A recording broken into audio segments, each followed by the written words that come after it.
How's everyone doing? Cool. Well caffeinated. Everyone warmed up? It's good, it's good. All right, let's get right into it. My name is Kwasi. I am an EIR at Goodwater Capital. Goodwater is an early stage consumer tech VC firm. We're based out of Burlingame. So I'm going to demonstrate to you how relevant my current experience is to this conference. How many of you work for a big tech company? Show by hands. Okay. All right. How about small tech company, startup? All right. How about VC? Ooh. All right, anywho, you're gonna have to take anything that I say, it doesn't matter. Okay, so we're gonna be talking about why great one-on-ones are like perfect Formula One pit stops. Ooh. All right, so a little bit about myself, some history. I grew up in Ghana. I discovered computers at a very early age, a cliche. I'm gonna say I got into programming really early, computer gaming, all that stuff, yada, yada, yada. Now that's out of the way. I am also obsessed by people and how groups of people come together to create companies like Microsoft and Apple. And so my two passions really in my career have been technology and people and how those two come together to solve really hard problems. But that also gets me into a lot of trouble. But let me start with my journey. So I began my journey as an IC in big companies, starting with Oracle and then Google. So that's me at Google on the very left. I chose this photo because it really represents pretty much what it felt like to be an IC in a big company. It was awesome. It was like, yeah, just ride the roller coaster. It's great. I didn't build the roller coaster. I didn't operate it. I just rode it. Life was fun. It was really fun. And then I became a manager, and things got really complex. You know, Michael talked about the gray area. Yeah, that's a really complex, kind of depressing area sometimes. And so that's me, my first startup. You can see, well, clearly I'm not even in the shot, so that goes to show what it's like being a manager. You're not even in the frame. So that's me, I call it my first startup, and that's where I began my career as a manager. Pro tip, learning how to be a manager in a startup is highly risky, especially when you have no mentors around. And so I was literally flying by the seat of my pants, using my natural instincts. And well, needless to say, it was a hot mess. The second startup was a chance for me to improve as a manager. And that's me at Highfive on the far right. And that's my team. I'm a goofball, you can see, if you haven't noticed by now. But when I took that job, I was reluctant to be a manager because I knew how hard it was. And so I decided to just remain an IC. And in fact, I wasn't sure if I wanted to move out of the IC role. There's actually going to be a talk on that dynamic of moving between IC and management.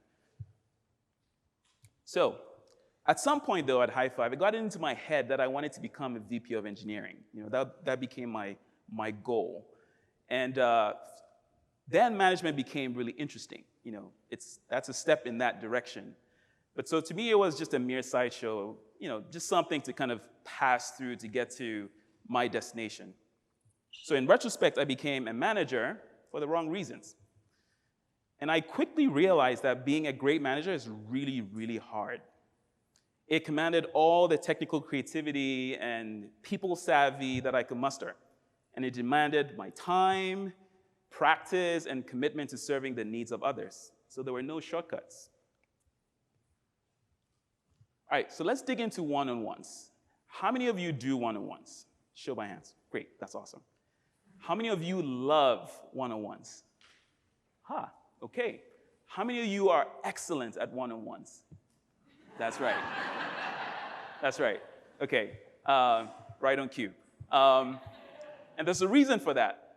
But let's just start by saying, what does the internet say? What do textbooks say? So I list three things, right? Really what you're trying to do, the first thing you're trying to do with one-on-ones is to build trust. You're building a relationship. It sounds nebulous and fluffy, but that's really what it is. You're building trusted lines of communication between you and your team members. Second thing you're trying to do is you're trying to align expectations. There's always this angst, you know, with team members on where do I stand? What am I expected to do? How do I grow? And that's an arena to do that. And then lastly, you're solving problems. This is where you debug issues. You know, when when you're with your team member, you're dealing with interpersonal issues. That's the arena to do that. So let's start by, I'm going to take you through my journey, how I started doing one-on-ones. I was like this kid here. Lots of hubris. This can't be that hard. I'm going to crush this. No problem. I relied a lot on the fact that I like to dig into things. I like to go deep. I'll read books, watch videos. That works really well when you're an IC and it's, programming and computer science or what have you. But when you lack experience, and I lacked a lot of experience, I was missing one real key ingredient. So I would take things that I read, videos that I watched, and just like airlift them into, bam, the situation, which doesn't really work. So that's, kind of the secret, right? The hidden secret, that the fact that you read stuff and then you just kind of airlift them and you just apply them. And it doesn't always work. And so I did a lot of that. Example, I'd read about things like, just set up an agenda before the one-on-one, list the things that you want to talk about, and have your team member list the things they want to talk about. So yeah, create a two-way street, right? So I thought everything would be great. Well, not quite. It turns out it's not a two-way street when you're primarily focused on yourself and what you need to get done, which is essentially how I started doing one-on-ones. It was really about my perspective, my goals, what I needed to get done.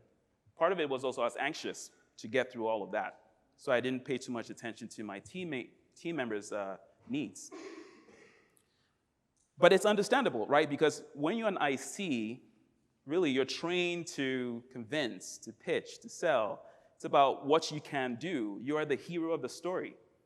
So if you apply the same strategy as a manager, that's just not the right arena to do that.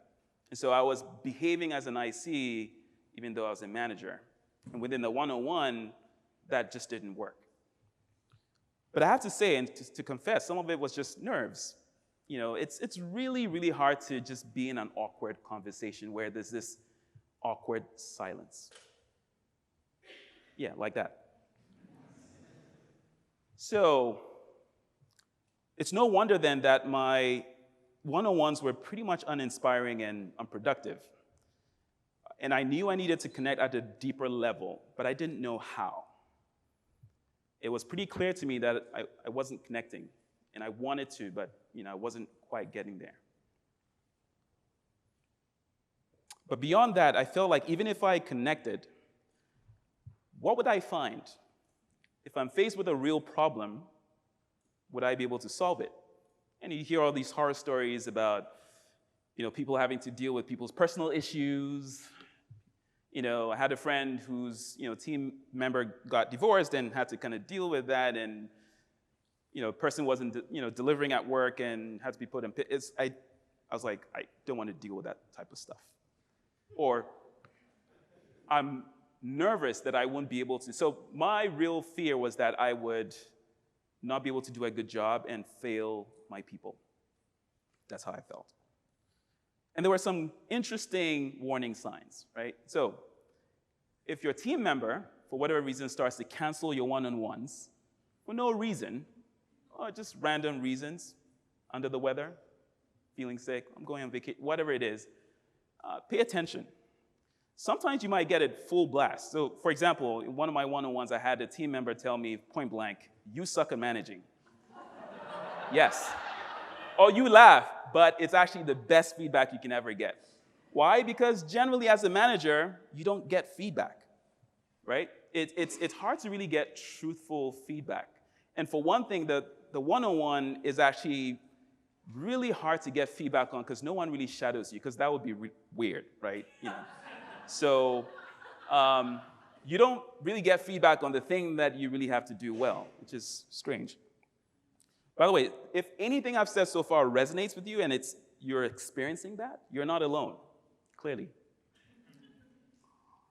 So taking a step back, clearly things weren't working. Humbling experience, all that. I needed a paradigm shift, right? And so my mental model changed when I started to study Formula One pit stops, just by random. By the way, is anyone into Formula One here in the audience? Show by hands.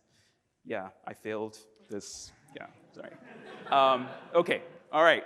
I got you though. So I'm going to explain. Formula One, for those who are not European, is just a form of car racing. It's like IndyCar racing. And simply put, the pit stop is it's a break, within the race, where the car and driver will veer off the track, go to a certain designated spot, and the car will be serviced and tuned and then put back into the race. It's really simple. The pit stop, though, itself is a complex affair. So within a period of time, maybe a few seconds, actually in Formula One, the record is 1.96 seconds, the car will have its tires changed, air intakes cleared of debris, windscreens cleaned, tire pressure changed or checked, brake pads replaced, all within this period of time. So it's a very orchestrated dance. And it's done by a highly specialized group of people. Now, executing well on all these things, changing tires, pressures, and all that stuff, is important, but what's more important is when to do these things and in what order. So it should be obvious to you by now that the driver is your team member, and you are the pit stop crew. Everyone in the pit stop crew, that's you. So another thing is, you are not really, winning the race. You're supporting the race. You're in the background. You're of service to the cause, which is, the driver winning the race. And in the one-on-one, as a manager, you're typically switching between mentoring, coaching, resolving conflict, all of these things, just like a pit stop crew is applying all these different skill sets, changing tires, replacing brake pads, all of those things rolled up into one, and that's you. So it can be very overwhelming, but you do have to master all these skill sets and more. So let's break down the anatomy of a perfect pit stop. So as I began to study pit stops, I realized a perfect pit stop has these three characteristics: anticipation, adaptation, and achievement. I'm so proud of myself. I spent so many hours trying to get the 3 A's. So this is where you applaud, but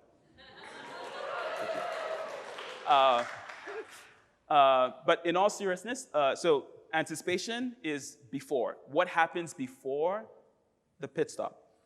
Adaptation happens within the pit stop, and then achievement is what happens after. So it's very important the one-on-one is not just the thing, it's what happens before it, how you actually orchestrate the one-on-ones, and actually what happens afterwards. And in car racing, F1, with anticipation, you have the pit stop crew focusing a lot of time ahead of the race doing research, right? Researching the track, researching the competition, trying to figure out what will be the potential strategies. And then they come up with some strategy to do pit stops. This is when we're going to stop this is when you're going to veer off the track. You're going to do it in lap 2 or lap 3 or lap 4. All of that is predetermined. But during the race, there's still more data that comes in. So this, all this telemetry that's being collected with sensors out in the field, so that will augment the information that they had from before. This is all about information gathering. And this allows them to anticipate what the car and drivers are going to need when they come into the pit stop. Now, with adaptation, the crew has to be ready to switch gears and tackle a totally new set of problems during the pit stop. Whatever they thought they were going to be working on might not be relevant at that point, and so they need to switch. For example, it might start raining suddenly, and so at some point, they might need to switch the tires between dry weather to wet weather tires. And in achievement, the point there is that there's no other outcome that's important other than winning the race. And everyone is in sync on that. Nothing that happens in the pit stop has to deviate from that goal. So the lesson I drew from this was that my one-on-ones were failing because as a manager, I was not adequately adapting or anticipating adapting and achieving mutually agreed upon outcomes. That was my lesson. So let's break them into 3. So starting with anticipation. So I have a story. I once managed an amazing engineer, one of the best engineers I've ever managed. He was amazing. He productive, great team player, just your model engineer. And he delivered on time, just amazing. And at some point, though, things started to slip. Deliverables weren't getting met, milestones were slipping, product managers weren't really happy. So it was clear that he was not performing. But it was clear to both of us that this is what was happening. We were clearly slipping on our milestones. And so I walked into the one-on-one, new manager, with basically an idea of how I was going to attack, right? And so that's the key word, attack. Not in a bad way, but I was going to attack the problem, right? So I'm an IC, you fix the problem, so I'm going to attack the problem. And so I approached it as, this is a time management issue. You need to get your stuff together and manage your time better. Because I know you can do this, and I have no idea why, things are slipping. So we went back and forth. It was a pretty long debate, and it turned out the issue he was having was not really that. He couldn't articulate it, but he really just needed help. It really was that simple. He wasn't getting much help. And I needed to hire more people. It really was that simple. But I attacked it the wrong way. So what's wrong with this picture? I came in with the wrong assumptions. I had certain facts, but I came in with wrong assumptions. Great anticipation requires understanding the full context around the situation, which I didn't do. I didn't have. And so it's really important to collect as much information as possible. So let's dig in a little bit. Let's figure out what really makes good anticipation. What would it have looked like if I had done things right? One is getting as much information as I possibly could. That is, number one, collecting my own observations, right? And so knowing that the milestones are slipping, deliverables are slipping, that was easy. It's pretty clear to everyone. So that wasn't a problem. So number two is get the take of others. Get other people's perspectives. So you have the facts, but there's usually a story behind the facts. And in most cases, if you are imagining you're not really in the trenches, you might not be privy to that story. And so I failed in getting more context around why this was happening from other people in the team. And you see why in a moment. And then the last thing is empathizing. So I've been an engineer. I am an engineer. And so it should be easy for me to put myself in that engineer's shoes, knowing what I know, and then being able to anticipate or appreciate and acknowledge the struggles that he might be facing. It turned out, this guy's amazing. He's an ace engineer, and everyone looked up to him. And he actually made other people look good. He would help other people to his own detriment. It wasn't a time management issue. He would stay up late helping other people, moving their stuff along, and not have enough time for himself. But he was also the kind of engineer that wanted it to look like he had everything down. Like, I got this. If you remember the photo from the last slide, I got this. That happens quite a lot. So people feel nervous about asking for help because it makes them look like they're not getting their work done, or they're not competent. So going into adaptation, so another story.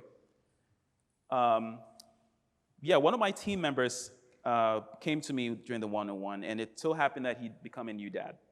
He was a new parent. And he was struggling to combine being a new dad with being a good spouse and also working on a high visibility project. He was very excited about this project. I was too. Maybe that was part of the pressure, I guess. But he really wanted to do a good job, and he really wanted to get it done. And so was I. But I had so much on my agenda. I had a whole list of things I wanted to talk about.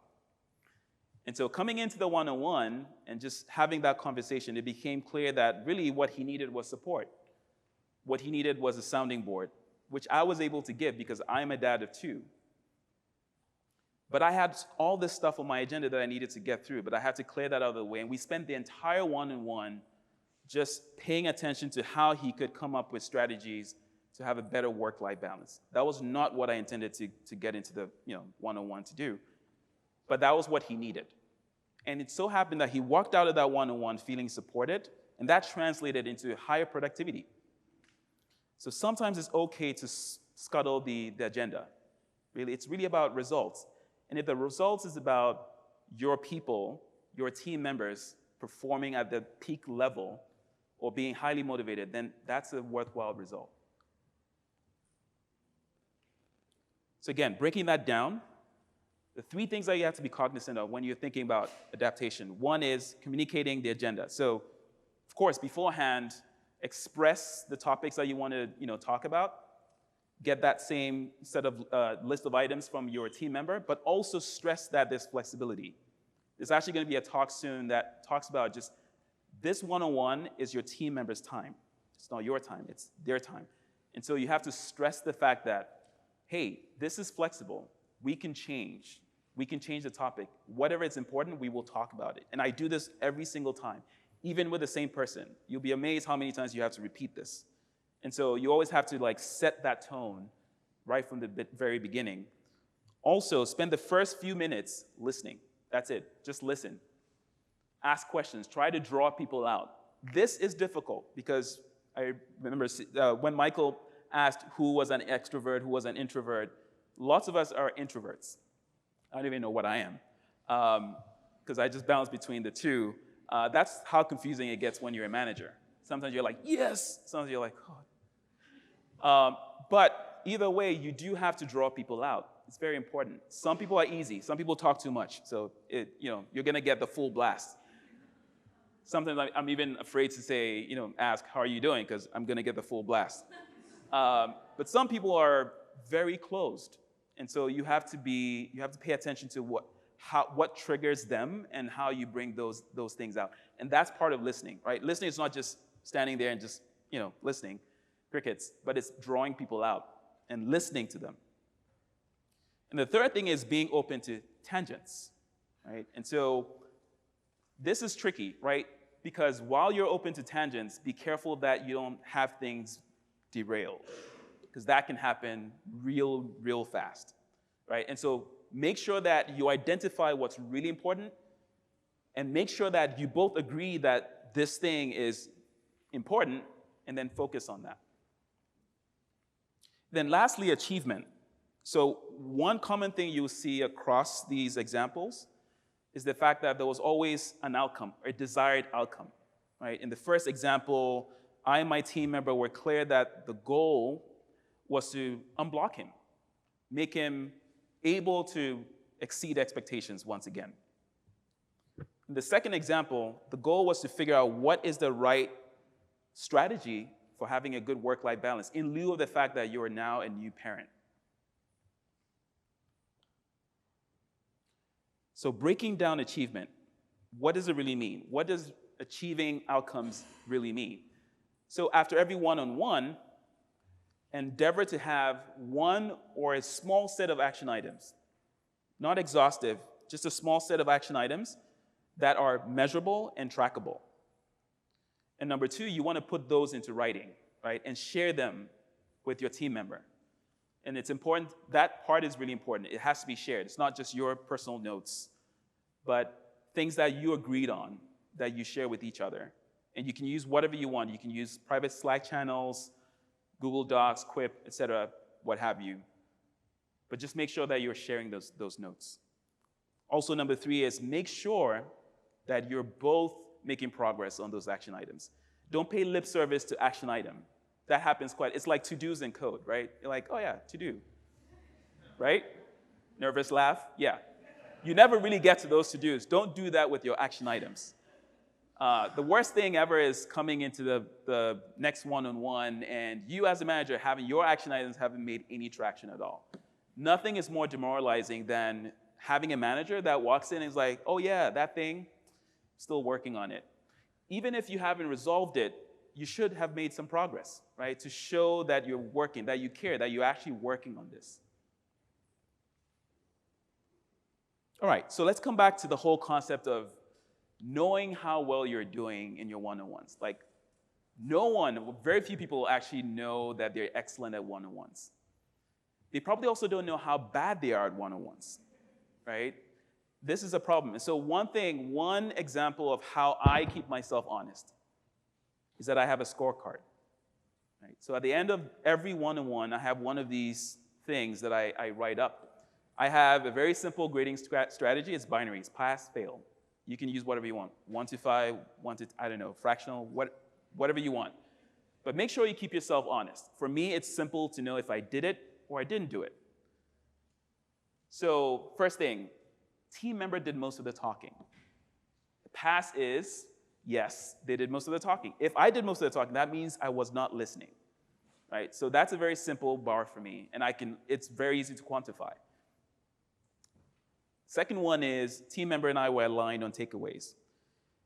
Now, you might discuss a whole bunch of things, but if you're not converging at the same conclusion, then you want to make sure you resolve that.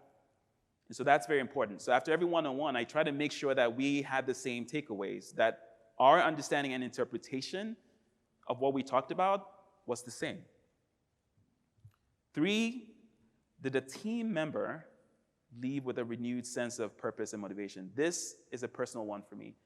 The whole point of a pit stop, right, in a car race is that the driver and car are leaving better than they came in, right? If you have a team member coming in and leaving demoralized, dispirited, like that's not the point, right? You're doing more harm than good. The point is to be net positive in your one-on-ones. But how do you do that? So these top 3 ones, you can't really assess yourself without actually engaging with your team member. Like, I would literally sometimes ask, how are you feeling? Are you feeling better than you came in? And it might even be after a tough conversation. It's not about having happy conversations. It's about making someone feel like they have the tools to go into the next week and do some damage. And number 4 is, did we come up with the shared action items? That's easy. It's you did it or you didn't, right? The last one is the team members' perspectives match what I see and hear elsewhere. This is tricky, right? Because you might discuss things and you think you're on the same page. You hear their thoughts and their perspectives, and then all of a sudden you hear somewhere else they're saying something different, right? So that's a bad sign. That says they don't trust you or they're not telling you the truth. And it's not on them. It's on you to create that atmosphere, right, that allows people to come out and be vulnerable. So in closing, I just wanted to reiterate that really one-on-ones, for me, are a mechanism for creating relationships, strong, healthy relationships with your team members. And the most important ingredient to a healthy relationship is trust. And trust comes out of you consistently attacking the problems that your team members face, right? Consistency it's a real key word for me because you can do it once, twice, and get some brownie points, but the way managers become legendary is that they're consistent. You know what you're going to get from them. They're trustworthy. When they say something, they're going to do it, right? You're not going to be perfect, but the idea is that you want to have a track record of being consistent and that people know that you have their best interests in mind. And that's what I got from some of the amazing managers I've had in my past career, or in the past. I still have a career. I hope. So yeah, this is really what I wanted to leave you with. The fact that you should always have trust at the forefront. Are you increasingly building trust with your team members? And the reason why trust is important is that if you've seen, I don't know if you're into sports, but some of the Draymond Green, right, in the Warriors, he is quite a character, right? He seems to scream at people and say some weird stuff all the time, but he's considered a great teammate. Why? As a de facto captain of his team, he has so much trust that he can really say whatever he wants to his team members, and they know he means well. That's what a real manager is able to do. They're able to have those tough conversations, but it's all born out of trust. And so there's this underlying foundation of, I know you have my best interests at heart. And that allows you to really be able to get in there and resolve issues and really be able to move people and have them reach their full potential. Thank you.